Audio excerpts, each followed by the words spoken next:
Hi! As you can see, I just started with cleaning up any of the water damage, cracks in the walls,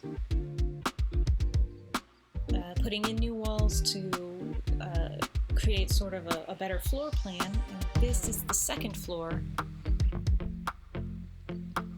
So what I did is I made a Jack and Jill bath to go between the two smaller bedrooms, and then a large bathroom for a master suite with a walk-in closet.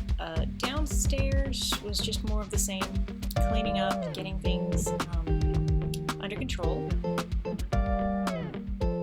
More or less. I mean, there's really only so much you can do when it's in this state. But focusing on the interior allowed me to really get sort of an interesting layout. And as I said, I've got that Jack and Jill bath that's going to be for these two bedrooms here. And I'm not doing anything with the windows yet. I'm going to wait until I do the exterior for the windows to be replaced.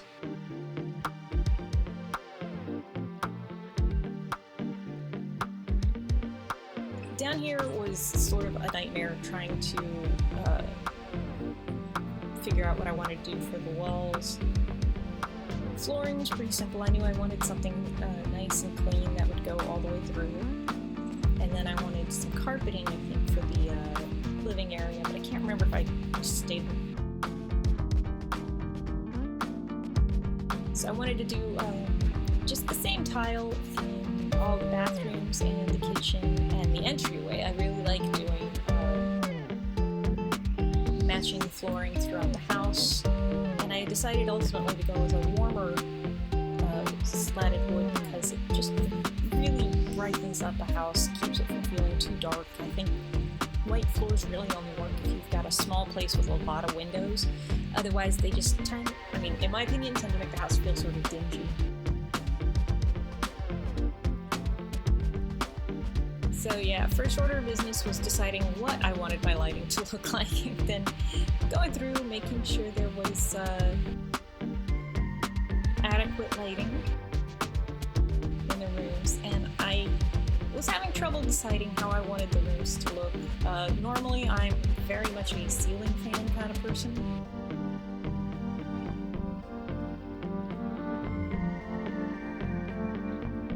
But for this house, it kind of felt like we didn't need ceiling fans, though I think I did go back later and actually put them in.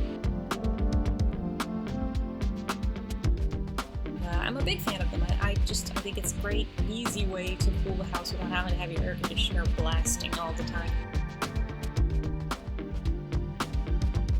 And I really like doing sort of like odd angles for floors, just to sort of make it feel more organic as you transition from one room to another, and it keeps everything from feeling like just straight box. The walls down here were just sort of a nightmare really to try and get through. I couldn't decide what I wanted to do at any point. And I think I redid the walls like 9 or 10 times. So we'll just go ahead and watch me try and make up my mind here. And these are my favorite doors to use, these sort of curved ones. Again, I like having a house feel a little more organic. Not so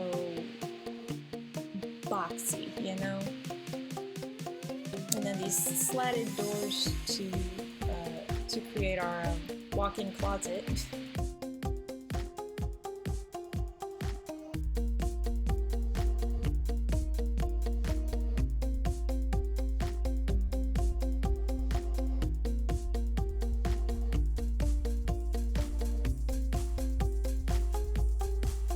And the sort of more masculine child's room there, it was really easy to choose the wallpaper for. And the kids' room here, this sort of girly polka dot paper,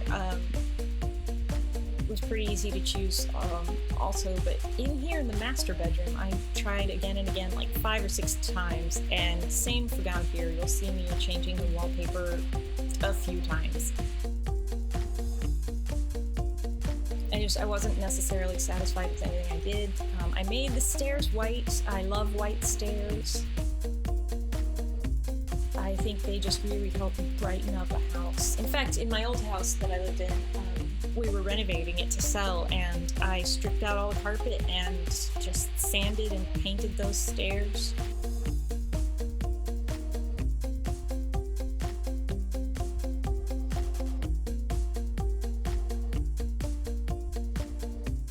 I had laminate stairways to put down, but I didn't really like it. I enjoyed really sort of just working with my hands, painting them white, making them nice and bright and pretty. I actually wound up returning all of that laminate and the bumpers for the stairs, because what's under the carpet was perfectly workable. I was actually really surprised to find out that when the house was originally built, it went straight from plywood to carpet. There was never any hardwood flooring put down, which is unusual for a house that was built in the 70s or 80s, as mine was. My new house, of course, is super brand new, and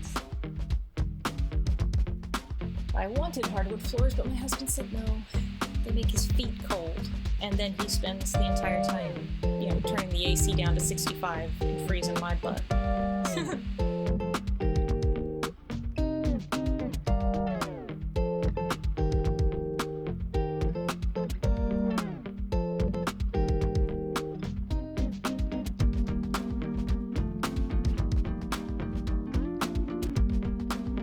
So here in a second I should be done with the first day. The first day I did, the cleanup outside, but then the second day came home from work and went ahead and just did the major construction, new walls, flooring, paint, and replacing the fireplace, which took a while. It took some work. I couldn't quite get it the way I wanted it to. And then, of course, once I had it built, the wallpaper around it didn't feel right anymore, so I had to redo that again.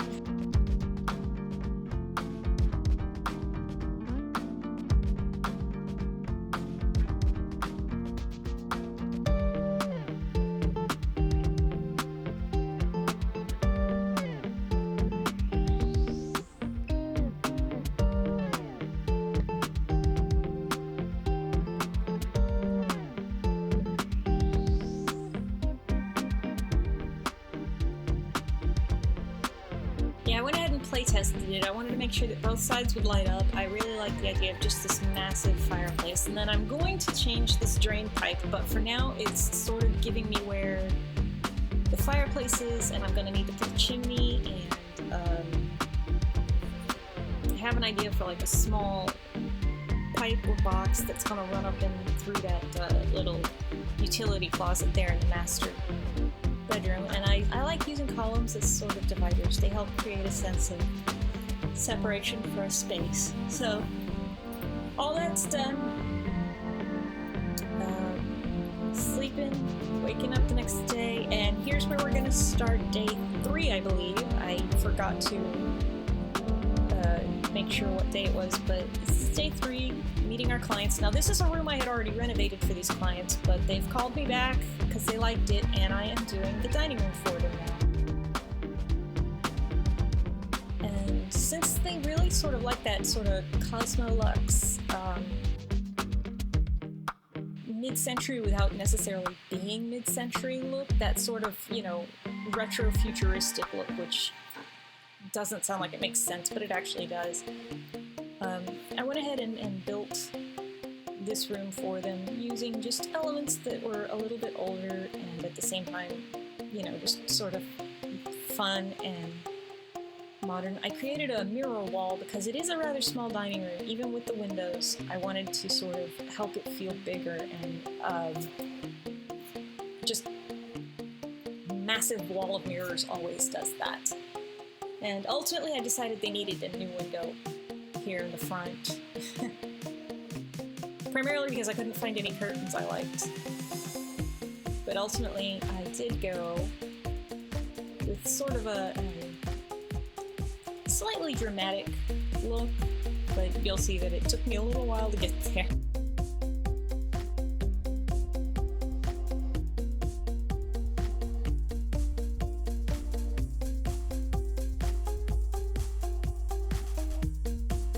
And ultimately I did change out this sort of UFO lamp that I tried at first for something a little more, well, a little less dramatic. I mean, there's drama with the curtains, with the decor, this bold paper, so you can see I've got, you know, softer lanterns in there. It creates a softer light. So they liked it, they paid me, I came home, and that was when I decided to start renovating the kitchen and the bathrooms. Didn't really do too much, I think, other than the kitchen and the bathrooms. And my next goal is going to be bedrooms and living space. But with such a large kitchen, and with it being sort of the main entry into the house, I decided to make it with a large eat-in island. Now, originally I started going for my aesthetic with the counters, pretty much because I forgot the challenge for about 10 minutes, but then I went back and I fixed it. So you'll see here in a second, I'm about to completely erase the kitchen and put in new counters. And I think, honestly, these new counters are super cute. And they kept all of the tile and the flooring from being too modern. They kind of made it warmer and homier. Now, I did put a new window in there just so I'd remember to have a window there later on, but it is going to get replaced when I do windows with the exterior. I just didn't want to forget where it needed to be.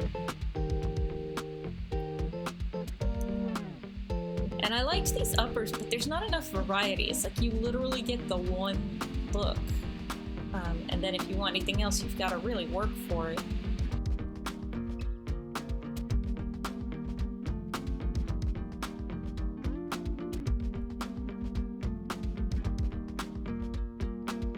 As you can see, that took some work.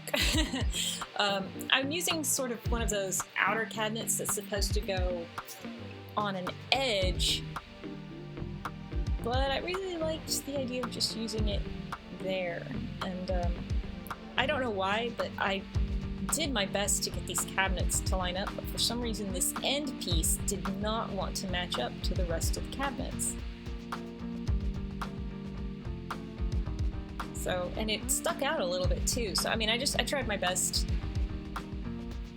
Not too much clutter in there right away. That's gonna come later, but for now, seating, new seating in the dining room.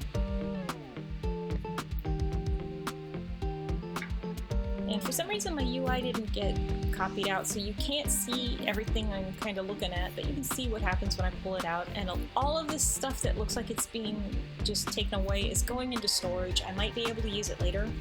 Who knows?